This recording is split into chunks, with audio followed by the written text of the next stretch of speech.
Good afternoon students. कल हमने पढ़ लिया था, जो लेक्चर 4 था उसमें हमने पढ़ा था कि जो वैद्युत द्विध्रुव होता है वो क्या होता है। तो मैंने उसमें तुम्हें समझाया था कि वैद्युत द्विध्रुव एक निकाय सिस्टम है, सिस्टम ऑफ टू चार्जेज, और उसकी कंडीशन क्या थी कि चार्जेज की जो मान होने चाहिए वो समान होने चाहिए और एक दूसरे के विपरीत होने चाहिए, जैसे NaCl का एग्जाम्पल दिया था। फिर हमने उसके बाद पढ़ा था कि अगर द्विध्रुव कहीं पर है तो उसके कारण वैद्युत क्षेत्र की तीव्रता हम कैसे निकालते हैं। तो दो केस में हम निकालते हैं, एक निकालते हैं हम लोग निरक्षीय स्थिति में और एक अक्षीय स्थिति में निकालते हैं। उसी से रिलेटेड एक आर्टिकल और है कि क्या होता है जब हम किसी वैद्युत द्विध्रुव को एक समान चुंबकीय क्षेत्र में रख देते हैं। मतलब यहाँ पर है क्या होता है, उस पर एक बल आघूर्ण लगता है। तो आज का आर्टिकल है कि द्विध्रुव पर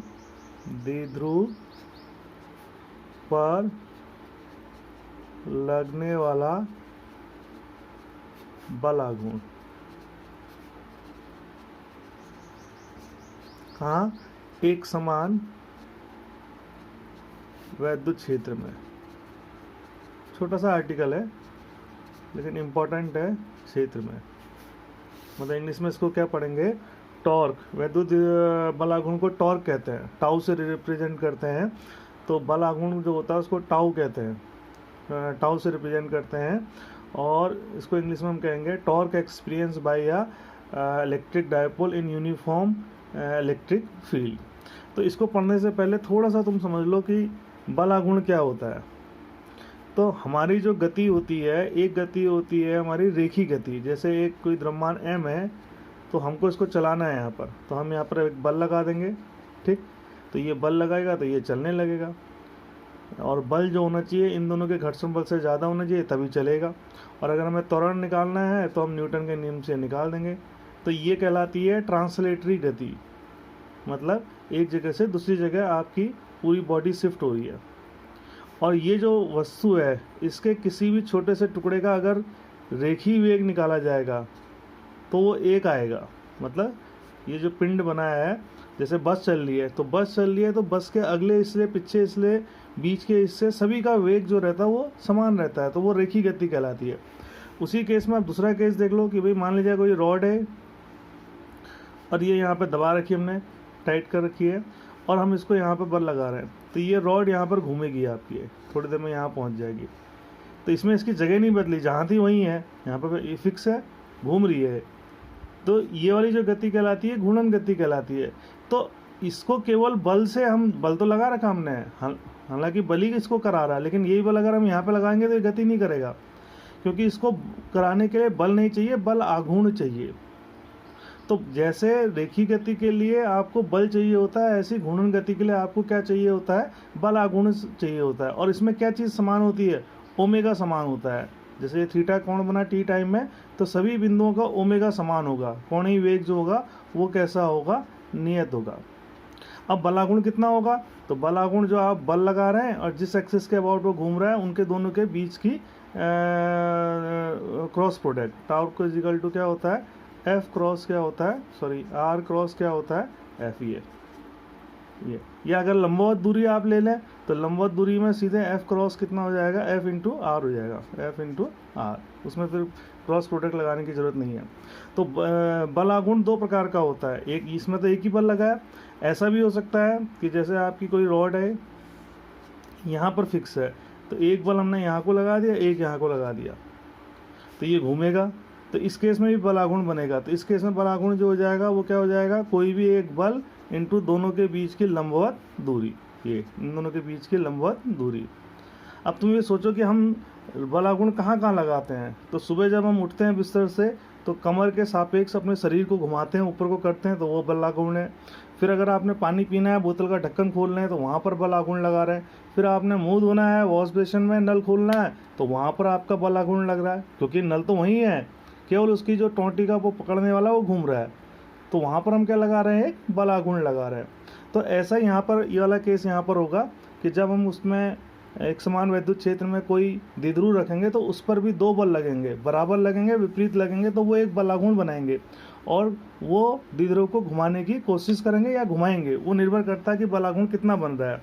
तो ये थोड़ा सा मैंने तुम्हें आइडिया दे दिया बल आघूर्ण के बारे में। अब इसमें क्या है, जैसे ये एक समान चुंबकीय ये है, माना एक समान वैद्युत क्षेत्र है। कैसे पता ये एक समान है? तो हमने ये पढ़ी है प्रॉपर्टी कि अगर इन लाइन के बीच में गैप बराबर होगा तो इसका मतलब है कि ये एक समान वैद्युत क्षेत्र है। इसमें एक द्विध्रुव रखा है, बिंदु ए पर -q आवेश रखा है और बिंदु बी पर +q आवेश रखा है, और बीच की दूरी क्या है यहाँ पर 2l। और ये p की भी दिशा ये हुई, p की दिशा ये हुई, बीच में कितना एंगल बन रहा है यहाँ पर आपका थीटा एंगल। ये ई की दिशा है और ये पी की दिशा है, दोनों के बीच में कितना एंगल बन रहा है, थीटा एंगल बन रहा है। अब जब भी मैंने तुम्हें बताया, जब भी कोई आप आवेश रखते हैं वैद्युत क्षेत्र पे तो उस पर क्या लगता है, बल लगता है। तो इस पर भी बल लगेगा, इस पर भी बल लगेगा। अब जरा सा यहाँ पे सोचो कि +q पे कहाँ को लगेगा। तो एक तो याद करने का है कि +q धनात्मक आवेश में क्षेत्र की दिशा में लगता है और ऋणात्मक में विपरीत। आप उसको समझ भी सकते हो, जब क्षेत्र ऐसा है तो इसका मतलब यहाँ कहीं प्लस है आपका और यहाँ कहीं कैसा है माइनस, क्योंकि लाइन हमेशा प्लस से कहाँ की ओर चलती है, माइनस। तो ये प्लस इसको रिपल करेगा, ये माइनस इसको अट्रैक्ट करेगा। तो इस पर जो बल लगेगा ये वाले पर, प्लस वाले पर, वो इधर को लगेगा F, और इस पर कहाँ को लगेगा, इधर को लगेगा ये F बल। तो आपने क्या करना है, लिखना है। पहले कैसे लिखेंगे कि माना कोई वैद्युत द्विध्रुव जो आपका एक समान वैद्युत क्षेत्र में रखा है, फिर इनकी पोजीशन बता देंगे, फिर हम कहेंगे कि इस पर बल लगेगा। तो +q पर लगने वाला बल, तो लगने वाला बल कितना हो जाएगा, F = EQ। मैंने बोला था ये फॉर्मूला बार बार काम आएगा। फिर -q पर लगने वाला बल वही समान, क्योंकि साइन तो आता नहीं है। फिर जब ये दोनों बल आप लिखोगे तो क्या लिखोगे कि ये दोनों बल बराबर किंतु विपरीत दिशा में लगते हैं, अतः ये मिलकर क्या बनाएंगे, एक बल आघूर्ण। तो बल आघूर्ण बराबर क्या हो जाएगा, कोई भी एक बल इंटू परपेंडिकुलर दूरी। अब परपेंडिकुलर दूरी देखो कैसे निकालेंगे, ये नहीं है परपेंडिकुलर दूरी, या तो इसको पीछे कर दो या इसको आगे कर दो। तो ये जो है AC, ये दोनों के बीच की लंबवत दूरी है।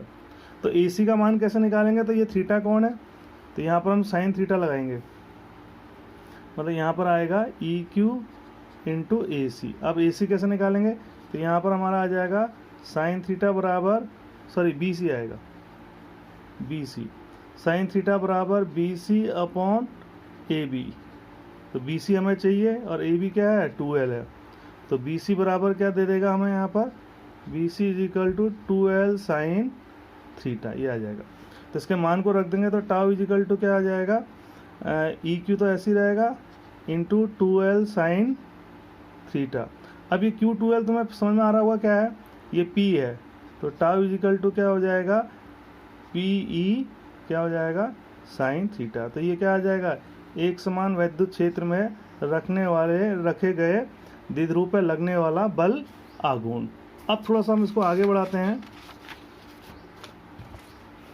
यहाँ पर कुछ केस हैं, जैसे केस 1 क्या कि टाउ आपका अधिकतम कब लगेगा, मैक्सिमम अधिकतम कब लगेगा। तो टाउ का फॉर्मूला देखो क्या है, PE साइन थीटा। तो P उसका नियत है, जब हम E भी नियत है तो किस पर डिपेंड करेगा, थीटा पे। तो साइन थीटा जब क्या होगा, मैक्सिमम होगा। और साइन थीटा मैक्सिमम कब होगा, जब थीटा में आपका कितना होगा, 90। तो जब वो लंबवत रखा होगा तो उस समय उस पर जो बल लगेगा वो अधिकतम लगेगा। केस 2, अब केस 2 जरा समझने का इम्पोर्टेंट है। केस 2 में जो है टाउ मिनिमम कितना लगेगा, मिनिमम। तो कब लगेगा, फिर वही फॉर्मूला, जब आपका थीटा कितना होगा, 0 डिग्री।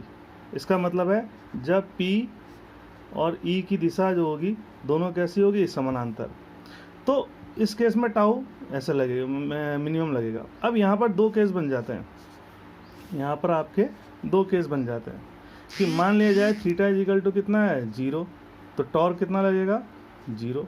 अब ऐसे ये कब होगा, जैसे ये वैद्युत क्षेत्र है, E है, और ये हमने अपने द्विध्रुव रख दिया, ये माइनस का है और ये किसका है, प्लस का। तो ये P की दिशा होगी। तो इस केस में थीटा 0 है तो टाउ 0 है।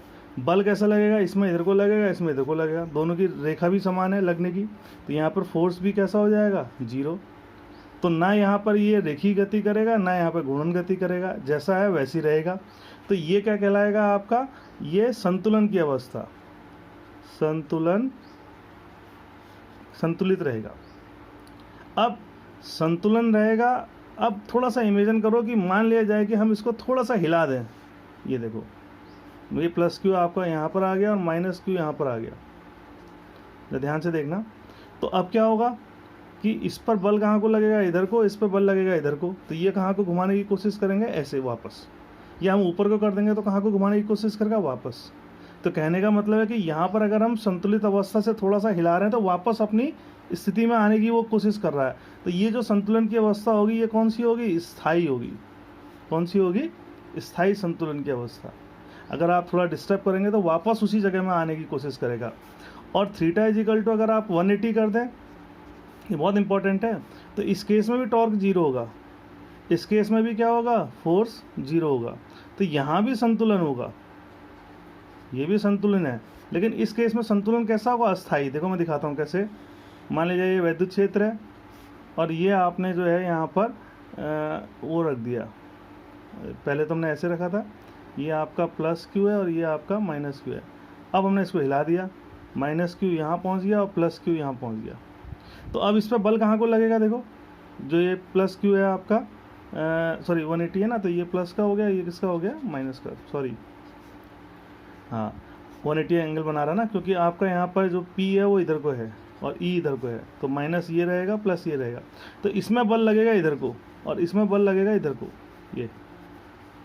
तो ये वापस इधर ऐसे नहीं आ रहा है, ऐसे ये घूम के फिर ऐसे हो जाएगा। पहले स्थिति कैसी थी, ऐसे। हमने क्या करा, ये तो रुका नहीं यहाँ पर, ऐसे आ गया। तो ये जो वाली है स्थिति, ये कैसी है, अस्थाई। दोनों संतुलन की है, लेकिन थीटा इजिकल टू 180 पर कैसा मिलता है, अस्थाई, मतलब अनस्टेबल, अनस्टेबल इक्विलिब्रियम। और थीटा इजिकल टू 0 पर कैसा मिलता है, स्टेबल इक्विलिब्रियम। ये बहुत ध्यान रखना, कई बार प्रश्न आता है कि स्टेबल इक्विलिब्रियम से अनस्टेबल इक्विलिब्रियम लाने में कितना कार्य करना पड़ेगा। फिर उसके बाद यहाँ पर नेक्स्ट एक और केस है यहाँ पर, कि अगर हमारा जो ई है वो एक समान ना हो के कैसा हो, असमान हो। यहाँ पर तो एक समान था, जो ऊपर के केस से असमान है, जैसे असमान ऐसे ये तुम्हें दिख रहा होगा, यहाँ पे लाइन दूर दूर है, यहाँ पे नज़दीक है, तो असमान है। तो यहाँ पर अगर हम कोई रख देंगे, द्विध्रुव रख देंगे प्लस क्यू, तो यहाँ पर ई अलग अलग है, तो बल भी अलग अलग लगेगा। तो इसका मतलब इस केस में F is not equal to 0 और tau is not equal to 0। जबकि एक समान में हमेशा क्या होता है, F हमेशा क्या होता है, 0। भाई F किस पर निर्भर करता है, E और Q पर। तो एक समान में E हर जगह एक ही है, तो जब E एक ही है तो Q भी एक ही होगा, तो EQ एक ही होगा, तो उसमें नेट बल हमेशा शून्य आएगा। लेकिन असमान में बल भी लगेगा और क्या लगेगा, उसमें टॉर्क भी लगेगा। तो ये द्विध्रुव से संबंधित हमारे आर्टिकल हो गया। अब इसके लास्ट आर्टिकल की ओर हम बढ़ते हैं। वो बड़ा फेमस आर्टिकल है और बच्चों को थोड़ा कठिनाई भी होती है, तो उसको ज़रा समझने की कोशिश करते हैं। लास्ट आर्टिकल है गॉस की प्रमेय। गॉस की प्रमेय, ये लास्ट आर्टिकल है, गॉस थ्योरम। ध्यान से देख लेना, मैं कई बार बोल चुका हूँ, ज़रा मेरे की बातें सुनने में ध्यान देना, एकांत में सुनना, समझ में आ जाएगा। गॉस की प्रमेय, सबसे पहले प्रमेय क्या होती है, तो प्रमेय क्या होती है, प्रमेय स्टैंडर्ड रिजल्ट होते हैं जो कभी गलत नहीं होते हैं। जैसे प्रमेय, सबसे पहली प्रमेय तुम्हें याद है क्या पढ़ी है, सबसे पहले प्रमेय शायद हमने जो पढ़ी है गणित में, ये पढ़ी है कि किसी भी त्रिभुज के तीनों कोण का योग 180 अंश होता है। तो हमको दो कोण पता है तो हम तीसरा कोण निकाल सकते हैं। तो ऐसे ही गॉस की प्रमेय जो है वो भी किस काम आती है, वैद्युत क्षेत्र की तीव्रता को निकालने के काम आती है। अब कब काम, इसके लिए तो हमारे पास फॉर्मूला है। आप कहोगे सर हमने तो फॉर्मूला निकाल रखा, Q/R²। तो मैं तुमसे ये कहूँगा कि भाई मान लीजिए कि 100 आवेश हैं, तो इससे क्या करना, क्या करेंगे, इसको लगाएंगे तो क्या होगा, E1 E2 E3 E100 तक लगाएंगे। जब E100 तक हमारा आ जाएगा तो सब 100 की दिशा देखेंगे, फिर उनको जोड़ेंगे। तो ये तो बड़ा कठिन प्रोसेस है। तो जिन सिचुएशन में कुलाम के नियम की सहायता से ई को निकालना कठिन हो जाता है, ये इसका इंट्रोडक्शन है। कोई भी नई चीज़ का इंट्रोडक्शन देते हैं तो आप लिखोगे, जिन वैद्युत निकाय के कारण कुलाम्स लॉ के द्वारा वैद्युत क्षेत्र की तीव्रता को निकालना कठिन हो जाता है, उन परिस्थितियों में हम गॉस की प्रमेय का उपयोग करते हैं। ये इसका इंट्रोडक्शन है। लेकिन इसको पढ़ने से पहले तुम्हें 3 चीज़ पढ़नी पड़ेगी। पहली है क्षेत्रफल सदिश, क्षेत्रफल सदिश। अब इसके नाम से इसकी परिभाषा है ऐसा सदिश, इसको कहते हैं एरिया वेक्टर। तो इसको कहते हैं ऐसा सदिश जो क्षेत्रफल को निरूपित करता है, जो क्षेत्रफल को दिखाता है उसको क्या कहते हैं, क्षेत्रफल सदिश। A vector which represent an area is known as area vector. तो इसको जैसे तुम्हें सदिश समझाया होगा कि सदिश जो एरो है वो उसकी डायरेक्शन दिखाता है, लंबाई उसके मान को दिखाता है, ऐसे इसको खींचने का भी नियम होता है कि जैसे मान लिया गया है हमारे पास ये क्यूब है, तो हमको यहाँ पे छोटा सा क्षेत्रफल दिखाना है सदिश से, तो हमेशा क्षेत्रफल सदिश जो है बाहर की ओर खींचा जाएगा, आउटवर्ड, ये आउटवर्ड, और जिस क्षेत्रफल को दिखा रहा है उसके लंबवत, ये यहाँ इसके लंबवत। यहाँ पर किसी क्षेत्रफल को दिखाना है तो कहाँ को, ऊपर को।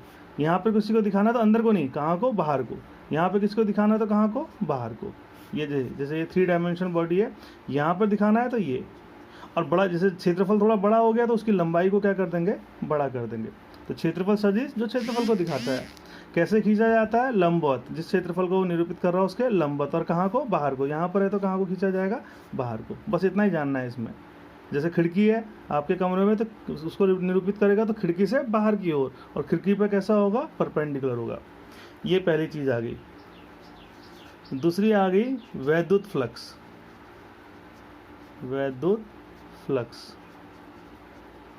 इसको कहते हैं इलेक्ट्रिक फ्लक्स। ठीक, अब ये समझ लो, इसको कैसे समझ सकते हो, मैं जैसे तुम्हें समझाता हूँ। मान लिया जाए यहाँ पर कोई पानी का स्रोत है, जैसे ये पानी निकल रहा है इससे, और पानी जो है चारों ओर फैल रहा है, ये तो हमने क्या करा, इसको एरो से बना दिया है, ये एरो से बना दिया, एरो से दिखा दिया पानी को। ये तो यहाँ पर अगर हम छोटा सा एरिया ले लेंगे तो कोई तुमसे पूछेगा कि इससे, इस एरिया से गुजरने वाला वाटर फ्लक्स कितना है, तो यहाँ पे कितनी रेखाएं गुजर रही हैं, 2, तो हम कह देंगे वाटर फ्लक्स कितना है, 2। जरा सा एरिया बड़ा कर देंगे तो इससे गुजरने वाला कितना हो जाएगा, वाटर फ्लक्स 3 हो जाएगा।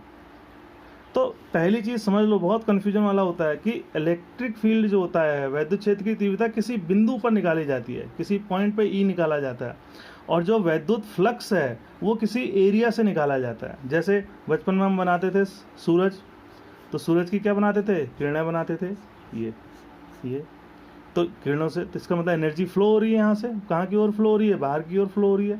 तो यहाँ पर क्या होता है कि अगर यहाँ पर हम छोटा सा एरिया ले लें जैसे इस समय, तो कितनी रेखाएं पास हो रही हैं, 2।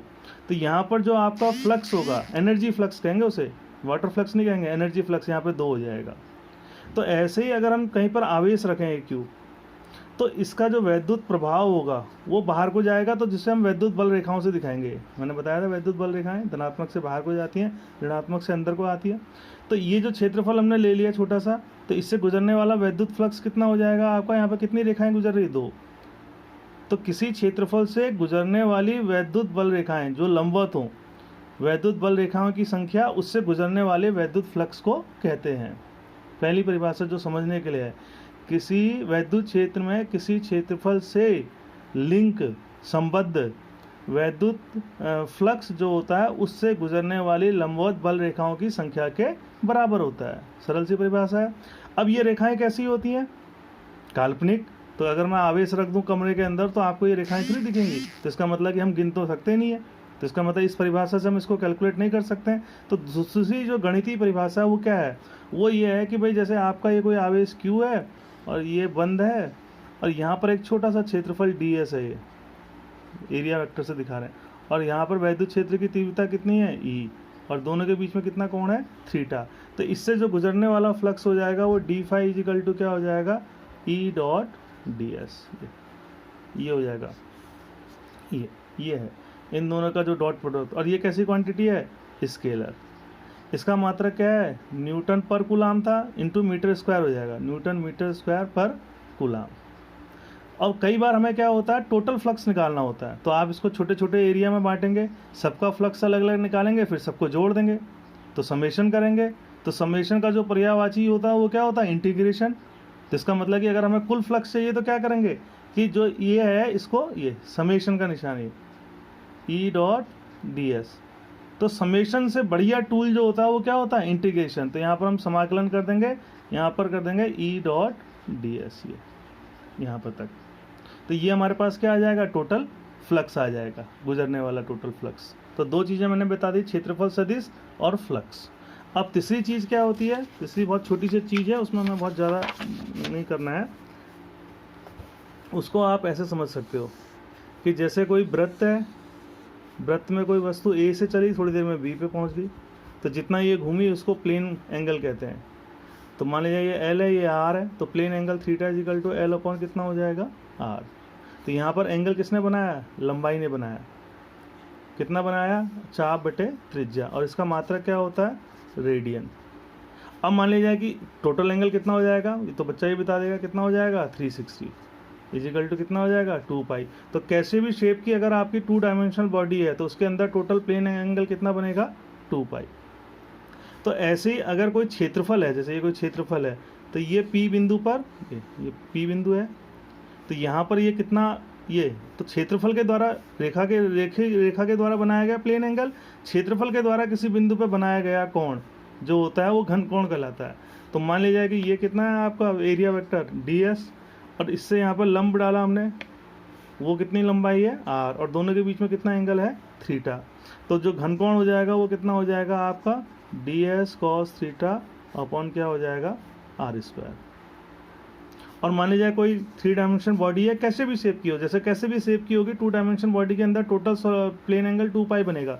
तो टोटल सॉलिड एंगल जो बनता है आपका ओमेगा, ये टोटल सम, फिर वो आ जा रहा है ds cos theta upon R square. इसका मतलब होता है कि हम पूरी बॉडी ले रहे हैं क्लोज, तो ये हमेशा कितना निकल के आता है 4 पाई। बस हमें इतने रिजल्ट की जरूरत पड़ेगी, बाकी इसकी आगे पीछे कहीं जरूरत नहीं पड़ती। जब हम गॉस लॉ का प्रमेय का पूरा करेंगे तो इतने की जरूरत पड़ेगी। तो 3 चीज़ें हमने पढ़ ली, इलेक्ट्रिक फील्ड, एरिया वेक्टर और फ्लक्स और घन कोण। तो इतने की आप प्रैक्टिस कर लेना, क्योंकि ये जो है गॉस थ्योरम के लिए इसेंशियल है। अब मैं एक क्वेश्चन यहाँ पर आपको दे रहा हूँ, बहुत सिंपल सा लॉजिकल क्वेश्चन है कि निर्वात में 2 आवेश रखे हैं, निर्वात में 2 आवेश रखे हैं जिनके बीच की दूरी कितनी है, 1 मीटर। तो इनके बीच में लगने वाला न्यूनतम बल निकालिए, कब होगा। कमेंट सेक्शन में जाके इसका आंसर बताइए। धन्यवाद।